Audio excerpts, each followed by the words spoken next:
Imaginez vouloir devenir le leader européen de votre marché, de votre secteur, et vous rendre compte que votre site ne reflète pas du tout cette ambition. C'est exactement ce que vivait Mojo. Leur site ne reflétait pas leur vision grandissante. Je suis Sandro, cofondateur de l'agence Gemeos, et nous aidons les entreprises ambitieuses à atteindre leur objectif de croissance à travers des sites web sur mesure. Dans cette vidéo, vous allez découvrir comment nous avons aidé Mojo à transformer leur site en véritable machine à lead, tout en transformant totalement leur image de marque. Pour le contexte, Mojo a l'ambition de créer le CRM de demain et de devenir numéro 1 en Europe. Ils ont connu une croissance exponentielle au cours des 10 derniers mois et il était donc temps pour eux d'affirmer leur nouveau positionnement et leur ambition. C'était donc le moment parfait pour eux d'opérer ce qu'on appelle un rebranding. Réimaginer le branding de Mojo, c'était une chose, mais pour réellement les propulser vers les ambitions de leader européen, il fallait aussi optimiser chaque élément technique, du SEO international à la structure du site web, jusqu'à former leurs équipes pour qu'elles soient 100% autonomes.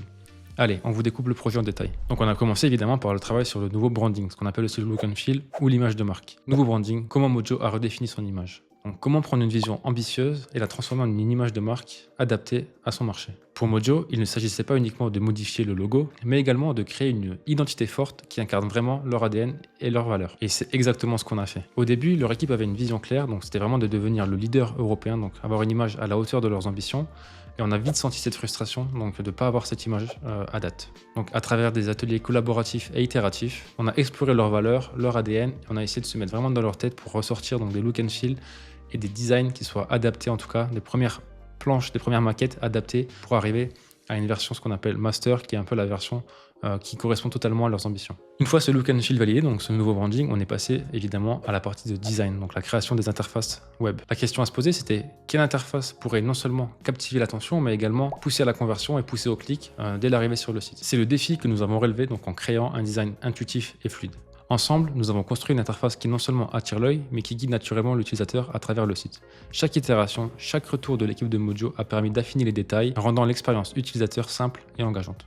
Bien sûr, les allers-retours avec Gemeos sont illimités, nous ne sommes pas là pour brider nos clients. Le point 1, branding, look and feel est validé. Le point 2, design est terminé. Pas complètement, bien sûr, nous fonctionnons d'une manière agile, c'est-à-dire qu'une fois qu'une page est validée en design, elle passe déjà en développement, mais pour une facilité dans la vidéo, on va la découper point par point, tout en sachant qu'on travaille vraiment, nous, pas en silo, mais plutôt de façon agile. Donc le troisième point, donc l'intégration Webflow. L'intégration dans Webflow a été un moment clé. On a bien sûr veillé à ce que chaque élément du design soit soigneusement respecté, pixel perfect dans Webflow, mais également techniquement pour offrir à Mojo un site stable et performant. On a pris le temps de tester, de peaufiner et d'ajuster pour s'assurer que le site soit rapide, fluide et facile de prise en main bien sûr pour les équipes en interne, parce que comme vous le savez, chez Gemeos, on ne crée aucune dépendance. S'ensuit le point 4, donc le SEO. Donc une fois que le site est développé, on s'assure bien sûr que toutes les best practices niveau SEO, notamment SEO technique, sont respectées. Donc bien sûr, on répond à la question donc comment faire pour qu'un site ne soit pas seulement beau, mais également qu'il soit optimisé pour les moteurs de recherche et donc soit là pour générer du trafic en organique. Donc ce point-là se découpe en deux points. Donc on a d'abord créé tout ce qui est interface, collection CMS, architecture CMS pour venir accueillir tout ce qui est contenu éditoriaux, donc pour se positionner sur des mots-clés, et donc imprimés dans la SERP, donc dans la page de recherche de Google. Et donc pour optimiser leur page éditoriale qui existait déjà, nous avons revu l'architecture. L'objectif étant d'avoir une Rolls-Royce en termes de SEO technique, donc en passant par toutes les best practices en termes d'UX et d'SEO, donc ce qu'on appelle un peu le SXO. Donc ça peut être tout ce qui va être bien sûr mobile first, le sommaire, la progress bar, le maillage, les social share, donc les liens de partage sur les réseaux sociaux, la page auteur, donc qui est là super importante maintenant, notamment par rapport aux critères EEAT de Google, qui montre en fait, qui vient humaniser directement le contenu et qui montre qu'il y a un réel humain, une personne qui a rédigé l'article. Bien sûr, il y a quand même des bonnes pratiques à respecter là-dessus, c'est de mettre quand même les réseaux sociaux de la personne pour montrer qu'il y a de l'antécédent, que la personne existe, également une courte description et des données structurées sur la personne pour venir donner du poids à tout ça. Et pour finir, j'en parlais là, mais des données structurées plus globalement pour venir catégoriser vos articles, vos contenus et montrer à Google la thématique, plus de détails sur l'article. Et donc, ce qui va vous permettre également aussi, et ce qui va permettre à Mojo justement, de prendre plus de place dans la SERP parce qu'il y aura plus d'éléments affichés dans leurs différents articles. Et donc pour le deuxième point, donc la migration SEO, donc comme vous le savez, donc pour tout site qui est migré, qui est modifié, il faut toujours faire attention à ce que la structure du URL ne change pas. Car si la structure du URL change, que vous republiez, et vous allez vous retrouver avec ce qu'on appelle des 404, des erreurs 404, et c'est fortement pénalisé par Google parce que du coup vous envoyez des personnes sur une page qui n'existe plus, l'expérience est vraiment dégradée. Et donc l'idéal bien sûr c'est toujours avant de remettre en prod un nouveau site, c'est de scraper on va dire le site de base, donc de récupérer toutes les URL du site de base avant migration, de récupérer toutes les nouvelles URL, de les mettre face à face. S'il y a une modification d'URL, on met une redirection 301 en place qui va venir pointer vers l'ancienne URL et comme ça on est sûr que tout est good et tout est optimisé à ce niveau-là et qu'on n'aura pas de déperdition de trafic. S'ensuit donc le point 5, l'ajout d'un multilingue. Donc pourquoi une approche internationale est cruciale. Comme on vous l'a dit, donc Mojo ont un enjeu d'aller à l'international et donc ont un enjeu d'être le leader européen. Donc qui dit européen dit bien sûr site multilingue, site en anglais. À la base, Mojo utilisait un autre outil donc qui avait en fait une fonctionnalité qui permettait et qui avait un fonctionnement plutôt qui faisait qu'il créait en fait un sous-domaine. Donc ce qu'on appelle un sous-domaine, c'est-à-dire que c'était en donc pour anglais.mojo.com. Et du coup, le problème de ce sous-domaine, c'est qu'en fait, comme vous le savez, Google va venir gérer chaque sous-domaine comme un domaine. Il va donc pas prendre le jus principal et l'attribuer au sous-domaine. Vous voyez?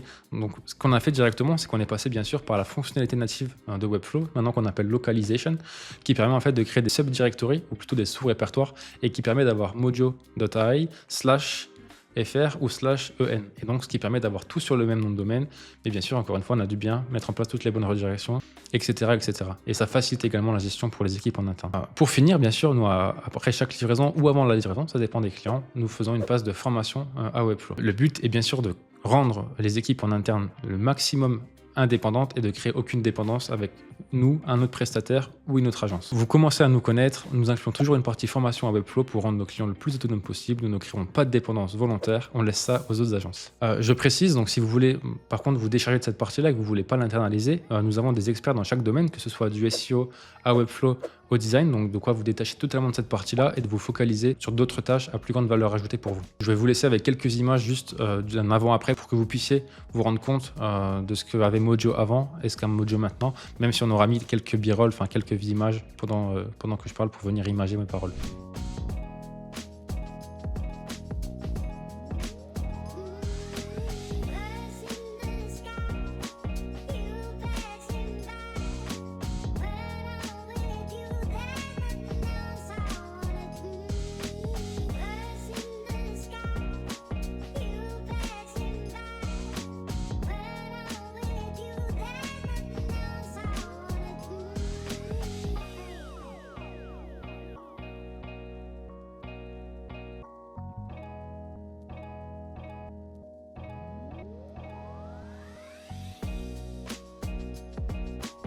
En 2 mois seulement, donc nous avons totalement transformé l'image de marque de Mojo et leur site web est maintenant un réel actif, donc qui va leur permettre de générer du lead sur la durée. Et voilà, pour conclure, vous avez maintenant l'envers du décor entre guillemets. Donc si vous aussi vous voulez passer au niveau supérieur et faire de votre site un réel actif, donc quelque chose qui va vous permettre de ramener du business, de générer du trafic et in fine donc du cash, n'hésitez pas. Donc je vous invite à cliquer sur le lien dans la description et on pourra en discuter tous les deux. Voilà, donc je vous souhaite une bonne journée si c'est la journée pour vous. Je vous souhaite une bonne soirée s'il est un peu plus tard et je vous dis à la semaine prochaine pour une nouvelle vidéo. Salut!